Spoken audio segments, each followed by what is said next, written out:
Homemade tugi mga boss. Tubo na. Nilagyan natin ng tubig konti.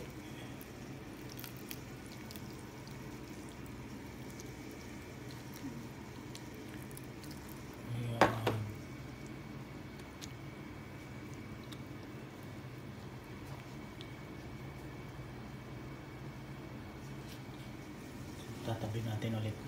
Ayan na mga bossing yung homemade toge natin. Ayan, mababa na. Pali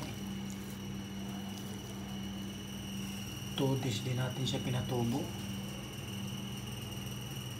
Ayan. Gigisa natin dyan.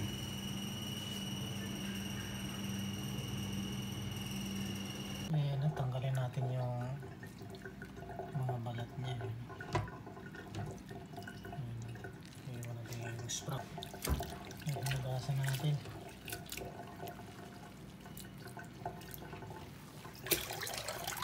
Ayan na siya. Malinis na.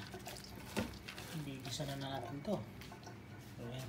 Kahiwa na tayo ng kamatis, bawang, sibuyas, saluya.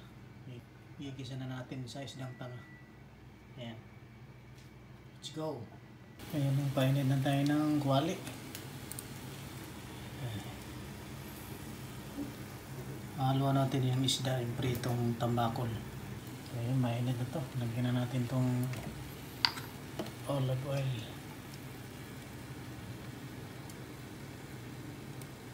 Okay.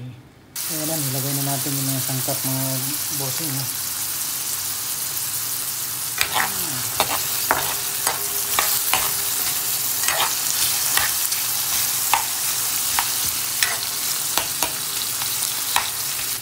Punit-punit natin yung tambakol, yung pritong tambakol. Saka, yan. Ligo-ligo!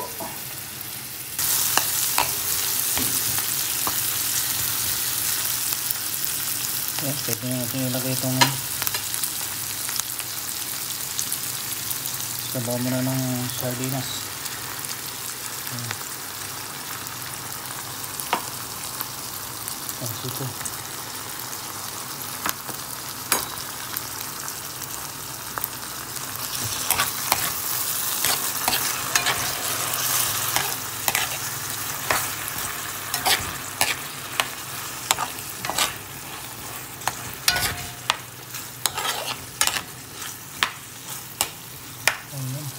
Maglalagay kayo ng tubig.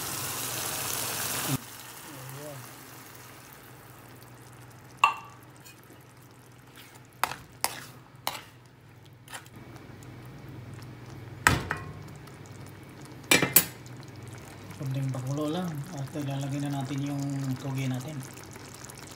Ayun na, pamukulo ng mga busing. Lagay lang tayo ng kunting paminta.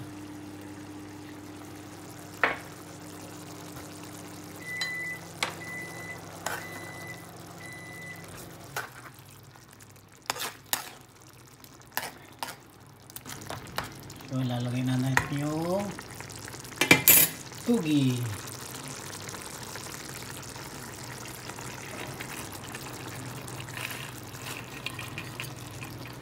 Okay.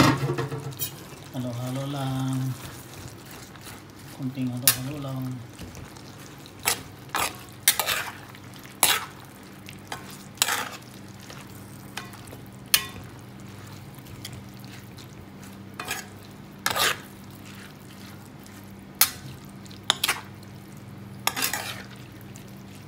Sardinas. Hinuli natin to para hindi madurog.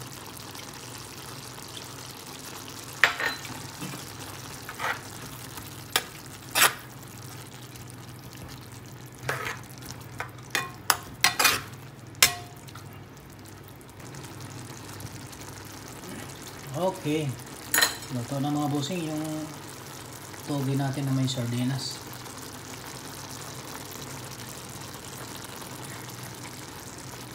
Ano pa gagawin? Kumain na. Let's go.